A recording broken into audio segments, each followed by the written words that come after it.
Her lost dog returned, but refused to leave without his new family.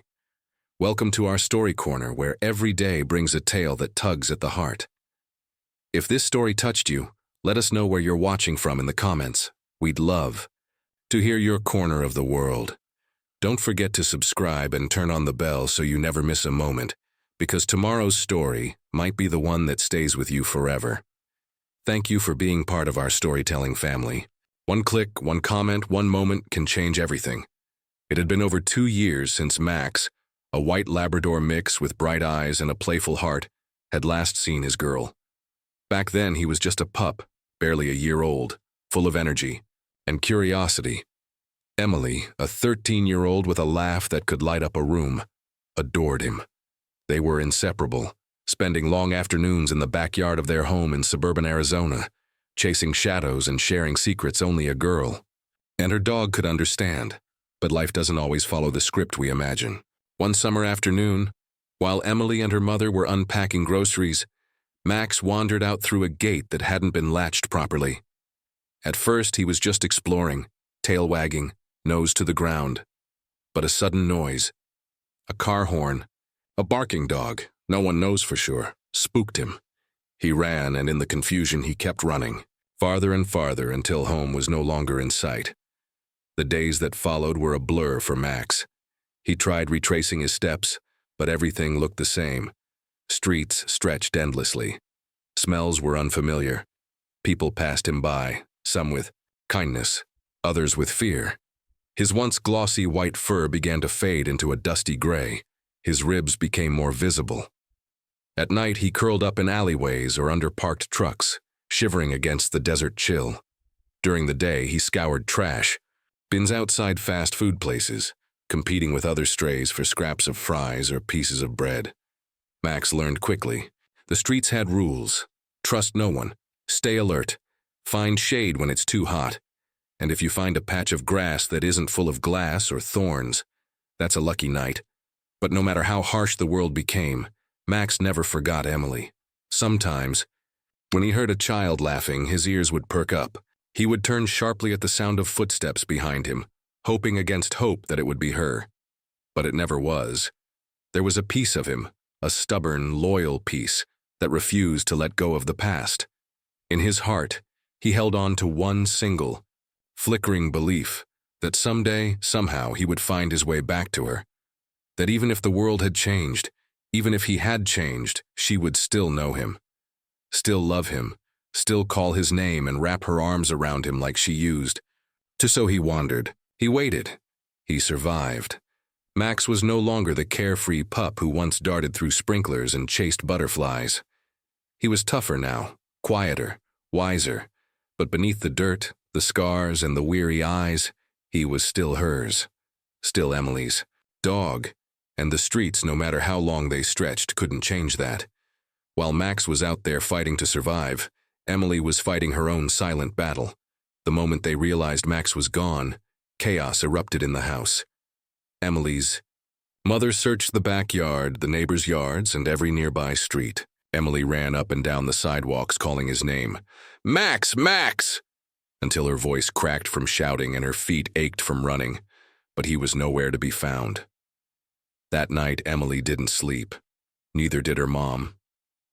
They printed flyers with Max's picture, one taken just a week before with his tongue out and his eyes shining, and taped them to every utility pole and street lamp within a 5-mile radius. They offered a reward, begged for information, and followed every lead, no matter how slim. For weeks, Emily refused to believe he was gone. Every time the phone rang, her heart jumped.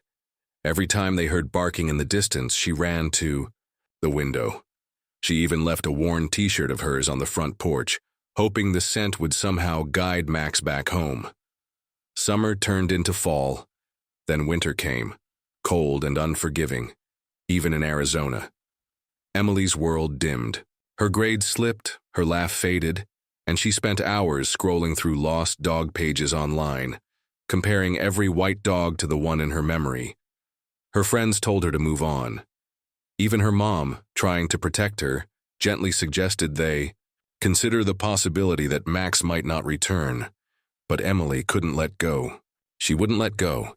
Every stray dog she saw on the street made her heart race. She'd pull over, jump out, and approach with hope in her eyes, only to find it wasn't him. And each time the disappointment cut deeper. Max wasn't just a pet. He was family. He had seen her through the awkward middle school years, through her parents' divorce, through every lonely moment she thought no one understood her. He was her safe space, her secret keeper, her shadow. A year passed, then another. The flyers had long since peeled away in the sun and wind. The Facebook posts were buried. The trail had gone cold. And slowly, painfully, Emily began to face what she feared most. Maybe Max was truly gone. Maybe he had been hit by a car or taken in by someone else, or worse.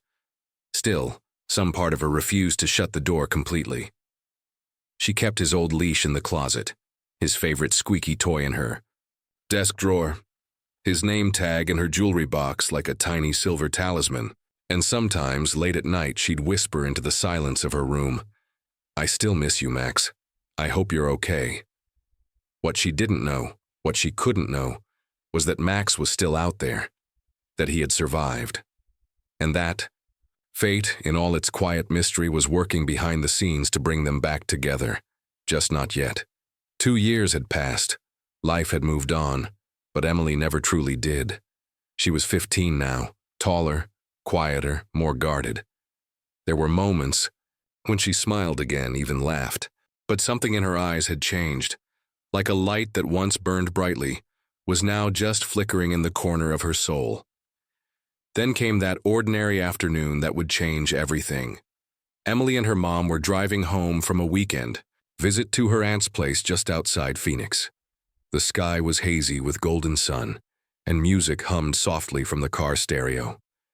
They stopped at a long red light on the edge of a quiet, dusty intersection. Emily looked out the passenger side window, zoning out, not really seeing anything. Until she did. There, by the roadside, stood a dog. At first, she didn't move. Her brain tried to convince her it was just another stray, just another false hope.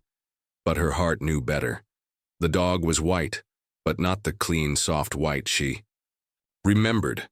It was dusty, matted, and clinging to bones far too thin. Still, there was something in his posture, tense but alert. Something in his eyes, tired but burning with familiarity. Their eyes locked. The world stopped.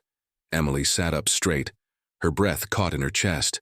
The dog took a single step forward, then paused, tail flicking once, then again. Uncertain, but hopeful, like he couldn't believe what he was seeing either. And then he ran, not away, toward her. Emily screamed, "Mom! That's him! That's Max!" Before her mom could even respond, Emily had flung open the car door and was sprinting into the street. Max skidded to a halt just a few feet from her, tail wagging so hard it made his whole body shake. But he didn't jump into her arms. He just stood there, confused, overwhelmed, and trembling. Emily fell to her knees. "Max," she whispered, tears already running down her face. "It's me, buddy. It's really me." Max took a hesitant step forward, then another.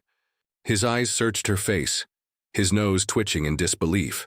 She pulled a small granola bar from the car, anything to show him she meant no harm, that she was still the same girl who once fed him treats by the fireplace and tucked him into blankets during thunderstorms. He sniffed the food, took a cautious bite, and then, as if a floodgate had opened, Max wagged his tail wildly, whimpered, and leaned into her embrace. Emily wrapped her arms around him, sobbing into his dusty fur. Her heart was pounding so hard it hurt. He was thinner, older, different. But it was him. Against all odds, across all that time, they had found each other again. Right there, in the middle of a random Arizona intersection, surrounded by heat, cars, and fate.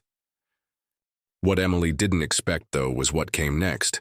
Emily held Max like she would never let go again. Her hands trembled as they ran through his tangled fur, and her face was wet with tears she couldn't stop. For a moment, the world disappeared. No cars, no noise, no time.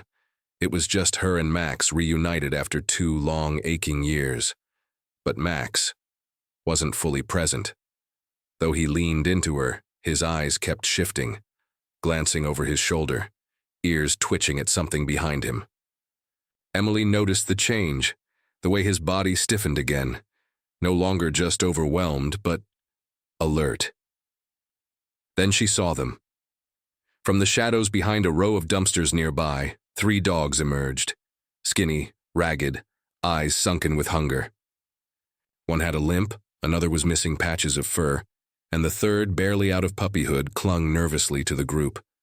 They didn't bark, they didn't growl, they just watched, cautious, hesitant. Emily froze, instinctively shielding Max. But Max didn't react with fear.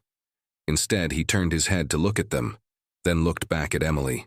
His eyes, those tired, soulful eyes, pleaded with her in a way that needed no words.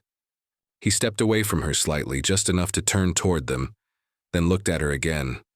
Please, they're my family now. Emily's breath hitched.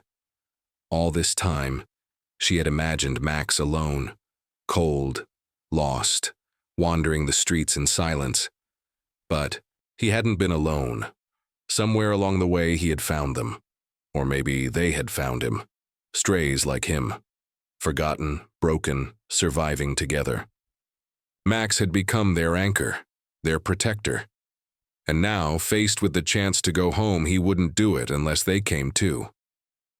Emily glanced back at the car, her mom staring from the driver's seat with a mix of concern and confusion. Emily turned back to the dogs. They hadn't moved, still wary, still waiting for a signal from Max. She opened the back door of the car slowly and pulled out the grocery bag they had with snacks. She walked forward cautiously, placing some food on the sidewalk. Crackers, sandwich meat, anything she could offer. She stepped back. The dogs inched forward. One sniffed the meat, then began to eat. The others followed. Emily stood still, watching, them with tears in her eyes. Then Max turned to her again, stepped closer, and gently nudged her hand with his nose. Thank you. It broke her. Emily collapsed back to her knees, overwhelmed. She stroked his fur as he sat beside her, his eyes never leaving the others. And in that moment, Emily understood. This wasn't just about getting Max back. It was about honoring the journey he'd been through, and the loyalty he had found. Along the way, she didn't hesitate. Come on, guys, she whispered, voice shaking but full of love. Let's go home. All of you. The ride home was quiet, but heavy with emotion. Emily sat in the back seat with Max curled beside her, his head resting in her lap. Every time she stopped petting him, he'd nudge her hand, just to make sure she was still there. She kept whispering, "I've got you," over and over again, like a promise she refused to break this time. In the back of the car, the other 3 dogs lay close together, cautiously calm. Emily's mom had laid down a blanket and handed her a bottle of water for them. No one spoke much during the drive. What was there to say? The kind of reunion they had just lived through didn't need words. It only needed heart. When they pulled into the driveway, Emily's mom glanced at her in the rearview mirror. You sure about this? Emily nodded without hesitation. I can't leave them. Max didn't. Her mom nodded back. That was all it took. The house looked the same, but everything felt different. As the dogs stepped out of the car, hesitant and sniffing the unfamiliar ground, Max took the lead. He trotted up the front path, turning back every few steps to make sure his friends were following. Emily opened the door and held it wide. One by one they entered, first Max, then the others, like they were crossing the invisible line between survival and safety. The inside of the house was still filled with memories of Max. His old bed was folded in the closet. His leash hung by the door. His food bowl, dusty but intact, sat under the sink. Emily pulled them all out, and something about seeing them again, seeing them used again, made it real. That night, the house was fuller than it had been in years. Emily and her mom brought out more blankets, made extra portions of food, and set up little corners for each dog. Max stayed close to Emily, but every so often he'd walk over to check on the others, making sure they were fed and warm. His loyalty had expanded. He was no longer just her dog. He had become a protector, a brother, a leader. Emily watched all of them, heart swelling with something she hadn't felt in a long, long time. Peace. She knew it wouldn't be easy. They'd have to take the dogs to the vet, train them, help them adjust to a new life that didn't involve cold nights and stolen scraps. But she also knew it would be worth it. Because that day, she didn't just get her dog back. She gained a new purpose, a new pack, a new chance to give what so many animals in this world never get. A second beginning. As Max lay beside her on the rug, his body finally relaxed and eyes closing for the first peaceful sleep in years, Emily whispered, "You're safe now, all of you." And for the first time in a long time, none of them had to fight to survive another day. They were finally home. We hope this story touched your heart as much as it touched ours. Now we'd love to hear from you. Have you ever experienced a moment like this? A reunion, a second chance, or an unexpected act of loyalty? Maybe you have a rescue story of your own, or maybe this reminded you of a pet you loved and lost. Share your thoughts in the comments below. Whether it's a sentence or a story, your voice matters here. Let us know where you're watching from and how this story made you feel. Did it bring back memories? Did it make you tear up? Or did it restore a little bit of faith in kindness and connection? We read every comment, and your words help keep this community of storytellers alive. And if you haven't already, consider subscribing. We post stories like this every day, stories that remind us all that love still exists, that loyalty matters, and that even the smallest creature can carry the biggest heart. Your story might inspire someone else, so don't be shy, write it down.